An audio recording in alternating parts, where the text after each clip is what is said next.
about shit. He got to at least get 2-3 sacks this game. I'm talking about change the fucking game.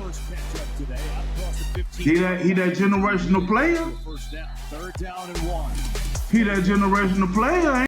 All right, I'm sick and damn tired of everybody who feels like they're entitled to their own opinion. Like, what they say, it's supposed to mean something. Like, it's always supposed to mean something and that they're right all the time. You got people who be hating on Dak Prescott. All right, you haven't seen that video, my Dak Prescott rant.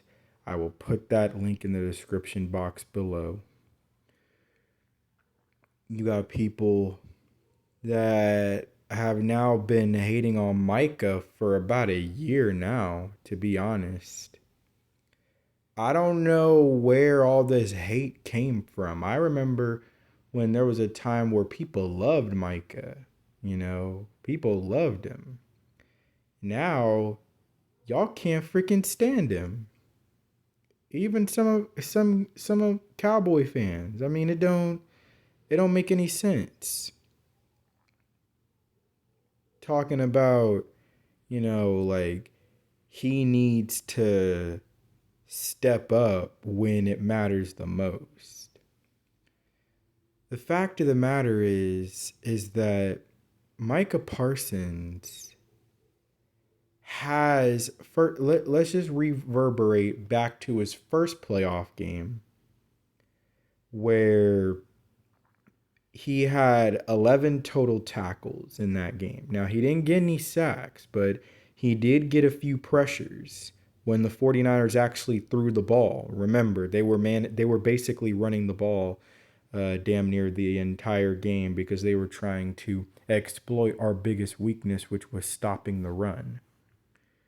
But Micah had 11 total tackles in that game. And mind you, this is a guy coming off of literally missing the week before because he tested positive for COVID.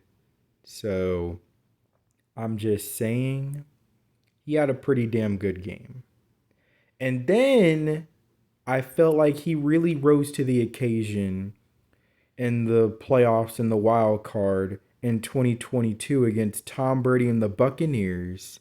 He got a sack on Brady, and there were a lot of pressures. Everybody knows if you want to beat Tom Brady, you got to pressure him. Now, granted, you could say that about a lot of quarterbacks, but Brady, you got to get to him because he's not going to do very much moving around in that pocket.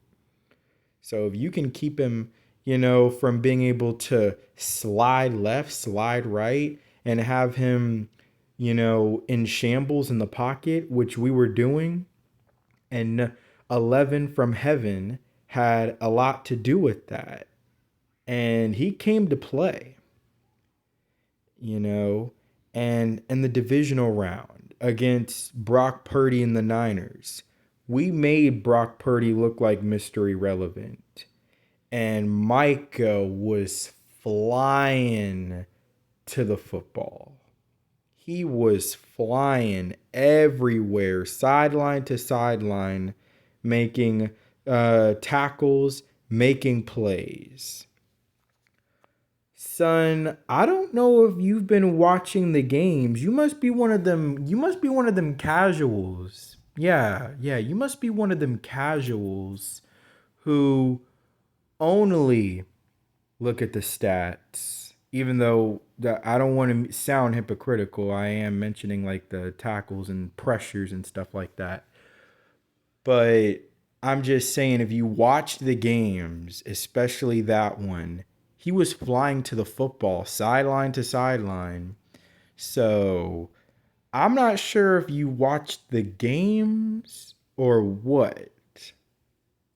But Micah has been showing up and performing. I mean, this past playoff game against Green Bay, I don't know how much of that is really Micah's fault. Mind you, he did draw like freaking a bajillion holding calls in that game.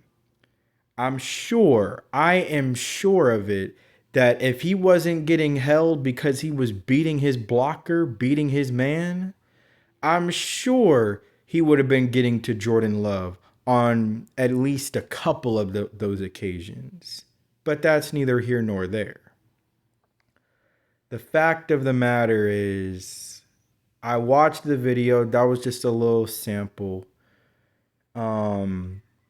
Talking about, he even put in the title like, need that Herschel Walker energy. You want to trade him? Okay, go ahead. Go ahead. Go see if you can find another player like go see if we can find another player like Micah Parsons. Go see. I can tell you right now, there are not a lot of Micah Parsons out there. There are not a lot of Micah Parsons out there. So to him, all right, look, I respect your content, bro, but I'm sorry, you're a freaking casual. All right? You're a casual. You're a corn ball.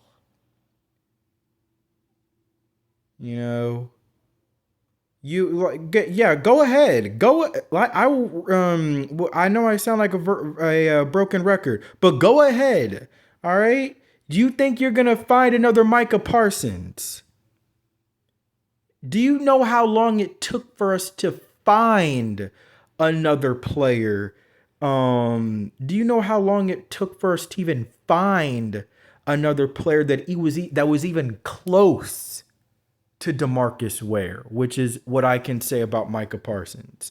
Again, I don't know what Mike Zimmer's going to do with him, but do you know how long it took for us to even find a player close to DeMarcus Ware, who we wasted his years in Dallas?